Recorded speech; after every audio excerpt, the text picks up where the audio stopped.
Hello students, programming in सी के tutorial में आपका स्वागत है। और हमने प्रीवियस ट्यूटोरियल में स्टूडेंट्स डेटा टाइप्स डिस्कस करा था। फ्लोटिंग पॉइंट डेटा टाइप्स हमने डिस्कस कर लिए थे। आज हम स्टूडेंट्स इस मिसलेनियस ऑपरेटर्स को थोड़ा सा कंप्लीट करना चाहेंगे।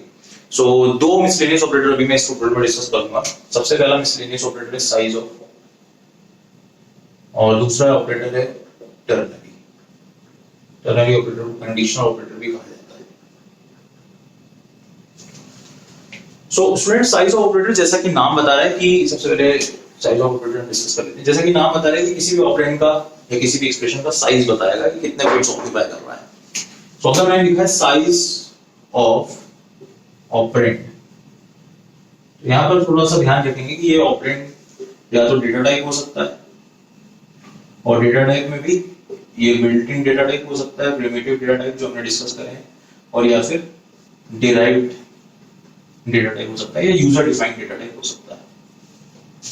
डिराइव्ड डेटा टाइप से यूजर डिफाइंड डेटा टाइप्स अभी हमने डिस्कस नहीं करे, तो इसलिए मैं इसकी डिटेल में नहीं जाऊंगा। बिल्ट इन डेटा टाइप्स में मैं जा सकता हूं। साथ ही साथ यहाँ पर स्टूडेंट्स एक्सप्रेशन के अंदर, ऑपरेंड के अंदर और क्या आ सकता है, तो लिटरल आ सकता है, कांस्टेंट आ सकता है, या फिर वेरिएबल आ सकता है। ठीक। सो अगर डेटा टाइप आता है तो आपका जो आंसर है वो क्या होगा। जैसे फॉर एग्जांपल आपने लिखा साइज ऑफ, लिख दिया मैंने इंटीजर। सो स्टूडेंट्स, आपको अच्छे से मालूम है कि इंटीजर 2 बाइट्स ऑक्यूपाई करता है, तो यहाँ पर आउटपुट क्या आएगा आपका, ये क्या रिटर्न करेगा, 2 बाइट्स, यानी कि आउटपुट आपका आएगा 2। अगर मैंने लिखा size of float, so again output मेरा क्या आएगा, 4 बाइट्स, क्योंकि एक particular floating point variable memory के अंदर कितने बाइट्स ऑक्यूपाई कर रहा है, 4 बाइट्स। तो इसका साइज क्या है फ्लोट का, राइट। तो ये तो सिंपल हुआ स्टूडेंट्स। थोड़ा सा अगर कॉम्प्लेक्स, थोड़ा सा मैं एक्सप्रेशन और लूंगा जिससे कि आपको ये भी समझ में आ जाए कि कांस्टेंट्स या वेरिएबल किस तरीके से यहां पर हम यूज करते हैं। सो सपोज मैंने लिया integer a is equals to 5, और मैंने नेक्स्ट टाइम लिख दिया साइज ऑफ a, तो ये मेरा वेरिएबल हो गया। सो जाहिर सी बात है किस टाइप का, इंटीजर टाइप का, तो यहाँ पर आउटपुट क्या आएगा स्टूडेंट्स, 2। ठीक है ना। एक एग्जांपल तो ये हुआ। दूसरा एग्जांपल साइज ऑफ, सॉरी, पर अब मैंने लिख दिया यहाँ पर डबल।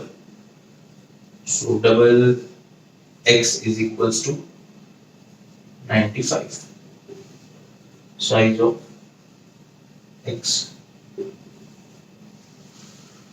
सो यहाँ पर डबल कितने बाइट्स का, 8 बाइट्स का, तो यहाँ पर आपको 8 रिटर्न होगा, राइट। बहुत ही बेसिक सा, बहुत ही सिंपल सा ये वेरिएबल को अगर आप इस तरीके से कर रहे हैं। इसके मैं और एग्जांपल्स कराऊंगा, क्योंकि यहाँ पर अभी मैंने एक्सप्रेशन को नहीं दिया है, मैंने कॉम्प्लेक्सिटी नहीं बढ़ाई है। चलिए एक काम करते हैं, ले लेते हैं, तो आपको थोड़ा सा क्लियर हो जाए। अगर मैंने इंटीजर a की वैल्यू ली 5 और फ्लोट b की वैल्यू ली 6, राइट। मैंने 6.00 ऐसा कुछ भी नहीं लिखा, मैंने simple float 6 b is equal to 6 लिख दिया, और मैंने लिखा size of a plus b, तो इसका आउटपुट स्टूडेंट्स क्या आएगा, 4। ऐसा इसलिए क्योंकि यहाँ पर सबसे पहले तो क्या होगा, इस एक्सप्रेशन को अगर हम सॉल्व करेंगे तो 5 प्लस 6 कितना हो जाएगा, 11। लेकिन ये 11 किस चीज का है स्टूडेंट्स, फ्लोट का। फ्लोट का इसलिए क्योंकि c ने क्या करा है यहाँ पर, इंटरनली इसे कन्वर्ट कर लिया कौन सी डेटा टाइप के हिसाब से, जिस डेटा टाइप के अंदर जो डेटा टाइप ज्यादा मेमोरी को ऑक्यूपाई कर रहा है, ज्यादा मेमोरी की मदद ज्यादा मेमोरी लेता है, उस डेटा टाइप में इसको कन्वर्ट कर दिया गया है। तो इसलिए यहाँ पर जो आपका आउटपुट आएगा वो इस डेटा टाइप के हिसाब से आएगा। अगर यहाँ फ्लोट की जगह डबल होता तो डबल 8 में 8 बाइट्स ले रहा है, तो आपका आउटपुट 8 आता, provided integer a equals to 5 ऐसा बचेगा। सो ये आपका स्टूडेंट साइज ऑफ। इसके मैं और एग्जांपल स्टूडेंट जब प्रैक्टिकल हम करेंगे तो मैं और एग्जांपल्स इसके करवाऊंगा, तो आपको और समझ में आएगा कि कितना कॉम्प्लेक्स हो सकता है। सेकंड ऑपरेटर जो मेरा है वो है टर्नरी ऑपरेटर। सो टर्नरी ऑपरेटर, मैं सिंपल सा डायरेक्टली इस ऑपरेटर पे आता हूं। मान लीजिए मुझे 2 नंबर में से ग्रेटर नंबर चाहिए, और मैंने उसे डिनोट करा स्मॉल लेटर्स में लिखता हूं ग्रेटर या ग्रेटेस्ट अंडरस्कोर नंबर, राइट। तो मैंने रिलेशनल ऑपरेटर पढ़ा हुआ है, राइट। मेरे ए में एक मेरा वेरिएबल है जिसमें एक नंबर है और बी एक मेरा वेरिएबल दूसरा वेरिएबल है जिसमें दूसरा नंबर है। सो ए ग्रेटर देन बी के आगे मैंने लगाया क्वेश्चन मार्क जो कि मेरा टर्नरी ऑपरेटर है और उसके बाद मैंने लिखा ए कोलन बी, राइट। तो ये मैंने स्टेटमेंट लिखा है पूरा। So greatest number is equals to A greater than B question mark A colon B. इसका मतलब स्टूडेंट्स ये कि अगर यहां पर ए बी से बड़ा है, अगर ये कंडीशन क्या है, ट्रू है, तो इस ग्रेटेस्ट नंबर में क्या वैल्यू असाइन हो जाए, ए। तो ए वैल्यू कब असाइन होगी स्टूडेंट्स, जब ये पर्टिकुलर कंडीशन, ये वाली कंडीशन क्या है, ट्रू हो रही है। लेकिन अगर यहां पर ये कंडीशन फॉल्स है तो ऐसे केस में ग्रेटेस्ट नंबर में कौन सी वैल्यू चली जाए, राइट। तो इसको अगर मैं सिंपलीफाई करूं तो ये कंस्ट्रक्ट को अगर मैं डिटेल में थोड़ा सा सिंपलीफाई करूं, क्योंकि ये कंस्ट्रक्ट को पढ़ने के लिए हमें पहले इफ एल्स पढ़ना था, लेकिन मैं इफ एल्स को यहां कवर नहीं कर रहा हूं क्योंकि मैं ऑपरेटर्स पहले लेकर जा रहा हूं, इफ एल्स कंस्ट्रक्ट में बाद में डिस्कस करूंगा। तो यहां पर मान लीजिए आपका ग्रेटेस्ट नंबर नाम का एक वेरिएबल है, राइट। और आपको कंस्ट्रक्ट ये कह रहा है कि if a greater than b, greatest number में आप क्या असाइन कर दोगे, ग्रेटेस्ट नंबर में आप a की वैल्यू असाइन कर दोगे, एल्स ग्रेटेस्ट नंबर में आप क्या असाइन कर दोगे,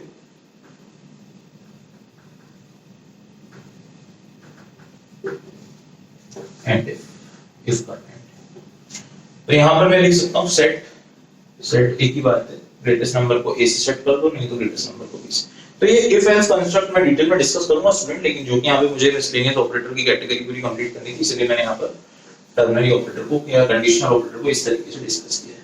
तो आगे इसके भी मैं रिगरस एग्जांपल्स लूंगा, रिगरस शीट्स दूंगा, तो आपको समझ में आएगा कि अच्छा इतना भी कॉम्प्लेक्स जा सकता है ये ऑपरेटर, राइट। तो ये बहुत ही सिंपल सा ट्यूटोरियल था स्टूडेंट्स, यहाँ पर हमने साइज ऑफ और टर्नरी को डिस्कस किया। इंस्टाग्राम पे आप चल सकते हैं, सिमरजीत ट्यूटोरियल्स के नाम से मेरा अकाउंट है, फॉलो कर सकते हैं, और सिमरजीत भाटी.guru मेरी वेबसाइट है, वहां भी चेकआउट कर सकते हैं। So thanks for listening.